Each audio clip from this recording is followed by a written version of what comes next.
North Korea's nuclear ambitions are back in the spotlight after another serious step this week. Let's piece together what we know. The North State media announced Wednesday the test firing of an upgraded large-caliber multiple rocket launcher system, or MRLS.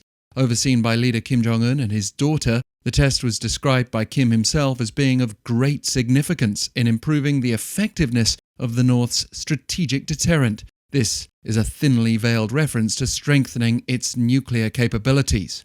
And South Korea's military did detect what it judged to be multiple short-range ballistic missiles launched from the north toward the East Sea on Tuesday afternoon. That prompted Seoul's National Security Office to call an emergency meeting before condemning the test as a violation of UN Security Council resolutions and also calling on Pyongyang to immediately cease such provocations. The South Korean military assessed that the missiles flew about 350 kilometers. North Korean state media stated that the test of 4 MRLS rockets employing new technology hit a target in waters 358.5 kilometers away from the point of launch. The reported improvements focused on maximizing the launcher system's strike capability, including mobility, intelligence, and accuracy.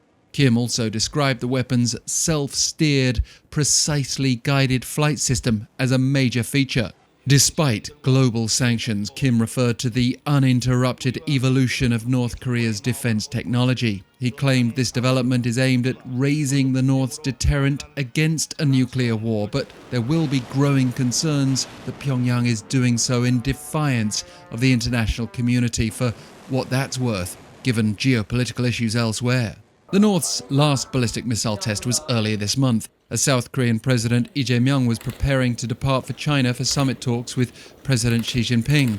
The latest comes as North Korea is expected to unveil 5-year development plans for defense, among other fields, at its upcoming ruling party Congress, the first of its kind in 5 years. Kim was quoted as saying the political gathering will clarify the next stage plans for further bolstering up the country's nuclear deterrent. Tuesday's test also coincides with a recent visit by the US Undersecretary of Defense for Policy to South Korea.